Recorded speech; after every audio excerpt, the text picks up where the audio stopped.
All right, gang, today we're talking about communication. And folks, communication is one of the most important pieces of a management system.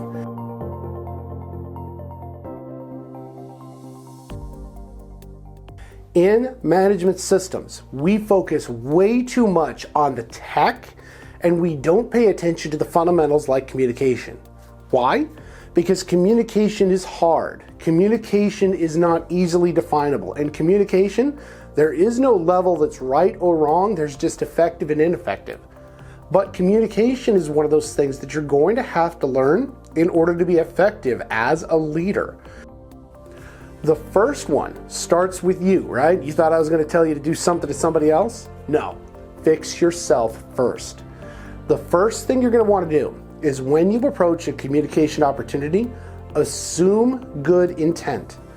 Now, that sounds simple, but what it does, it shifts your entire brain into thinking from a positive perspective and an offensive perspective instead of a defensive perspective. And the reason why this happens in siloed organizations, right? Let's take the age-old battle between sales and quality. Sales gets paid to give the yes. Quality then has to live with a lot of the decisions that sales agreed to.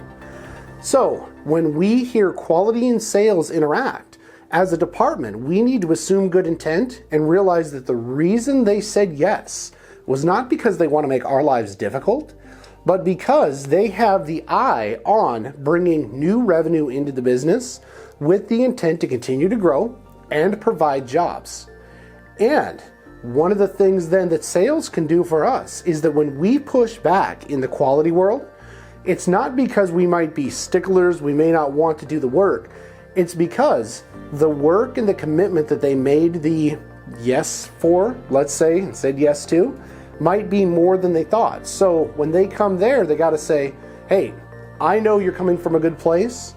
Let's go ahead and talk about it and determine exactly how we move forward. Assuming good intent is the first technique that you can use today, starting with your department, starting with your team, or starting with your next interaction with a coworker. The second technique is communicating up and down the chain of command. So, in all areas, I don't care whether you're the CEO or you're that floor level operator, there is always somebody else above you. In the CEO's position, there are shareholders. And at the floor level position, there may be supervision. There is always someone above you and someone below you.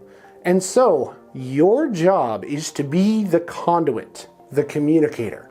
Communicate up the chain of command and communicate down the chain of command. Now that sounds simple, but what I want you to see in the augmentation here is the differences in the way that they communicate.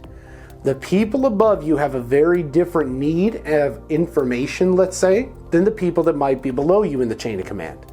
So you want to think about your audience and tailor your communication style in order to achieve that audience's objective.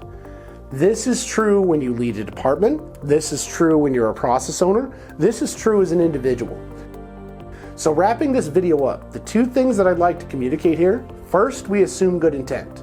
Secondly, we communicate up the chain of command, but we make sure that communication is a way that up the chain and down the chain, they want to receive the information. So if you put yourself in a position of that servant leadership and you apply these two different techniques, you will get better communication between departments, between silos, and hopefully it'll serve to break down that silo mentality in your organization. If you like this and you want more, check out Plexus INTL for more tips, tricks, techniques on management, communication, and all things systems. All right, we'll see you in the next one.